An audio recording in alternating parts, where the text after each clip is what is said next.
Hey friends, welcome to today's video of our summer homeschool plans.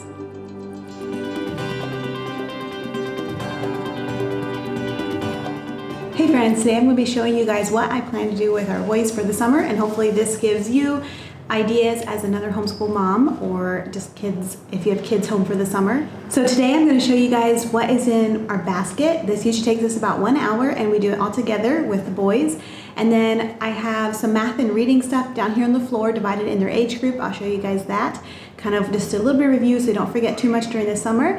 And then I also have a fun reading challenge that we do. Every summer it looks a little different, but I'll show you the one that we're doing this summer. I'm also going to talk a little bit about what we do in the afternoons throughout the week over summer. Okay, so starting with our morning basket here, I'm just going to go through the books. Okay, so starting with our first one, this is Created with Emotion. This is from the Deli Grace Co. and it just goes through and talks about different emotions.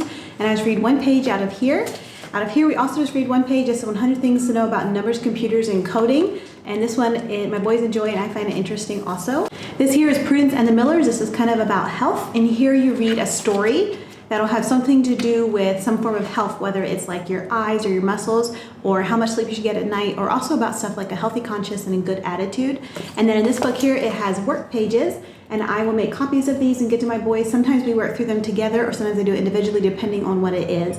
I really like the one where it's talked about attitudes and it gave different scenarios, and then you had to say, the child had to say whether that was a good attitude or a bad attitude. The next two books are by the same author. This is Hungry Planet and Material World. So Material World will take one family and they carry all their possessions outside of their house, and they'll get a picture standing in front of their house with all their earthly possessions. There's one family. On the back, here's an example of a different family. And on the front, you can see two different families here. And it's just really interesting to compare and contrast how different countries are, and then also for us to realize that maybe we don't need all the things and material things that we think we do.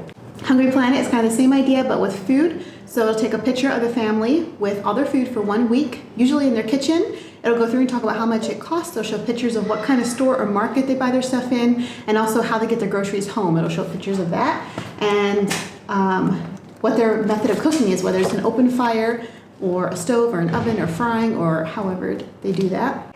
Then we usually have some kind of read aloud going. Right now we're doing Pedro's journal, and I'll read a chapter or two out of here. And this is leftover from our Sunlight from this past year. We're finishing up a few things from that. And then we're doing Beautiful Feet, picture books around the world, and this I do with all 4 boys, and it's really sweet, and it has a lot to do with like geography and culture. And so it has a picture book that you read from different countries. In the back there's pages you copy and do notebooking with it. And then these here are a few of the books that we are currently reading. We're just starting this one, so we're studying China first.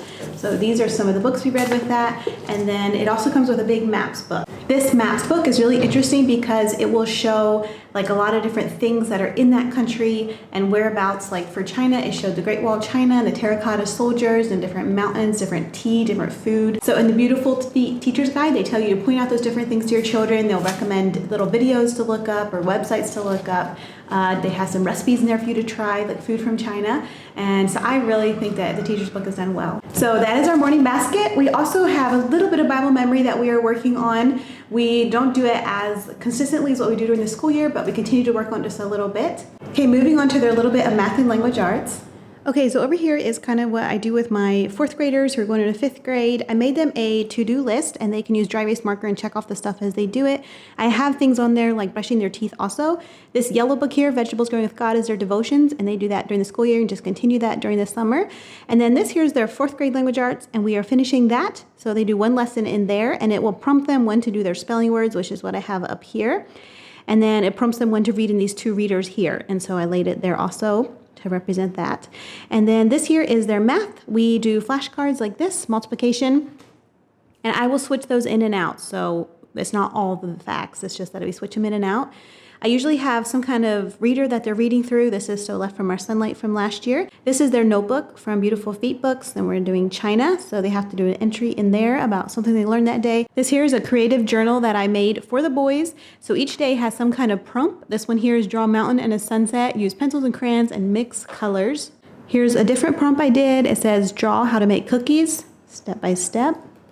This one here is things I'm thankful for, and they have to go through and list the things they're thankful for. So that is just a fun creative book I made for them. Okay, this middle row here is what my kindergartner going into first grade is working on this summer. This is his math. He does one lesson in there. He loves math. This here is Explode the Code, which is just phonetic awareness. He just does one page in there every day. This here is Daily Word Ladders, and it's more phonics. So you take a word and you just have to change one letter, and to match the clue here, I'll read the clues to him, and then he goes through and does that. We do one page in there.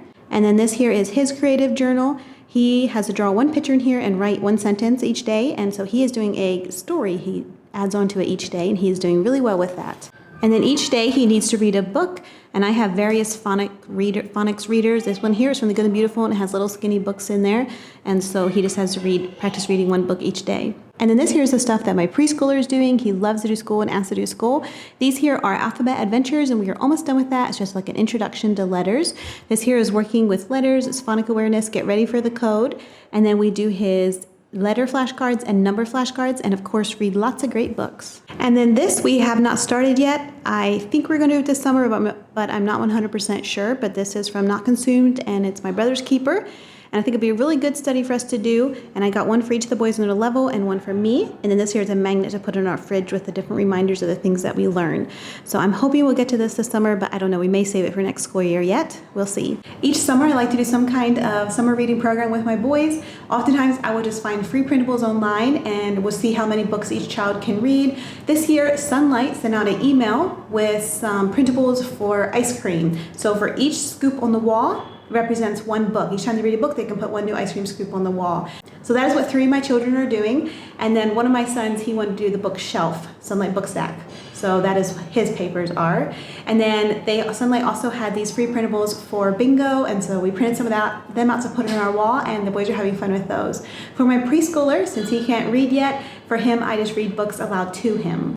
So a little bit now about our schedule throughout the week. So usually on Monday or Tuesday afternoons, we will do some kind of art, whether it's watercolor or chalk pastel or a drawing or something like Kids Art Hub. We'll find a YouTube video that has a tutorial, and we sit down and follow it. Often I'll do it with the kids, do it all together, and they amaze me sometimes at how well they do, and other times they peter out and are gone halfway through and done, don't want to finish it.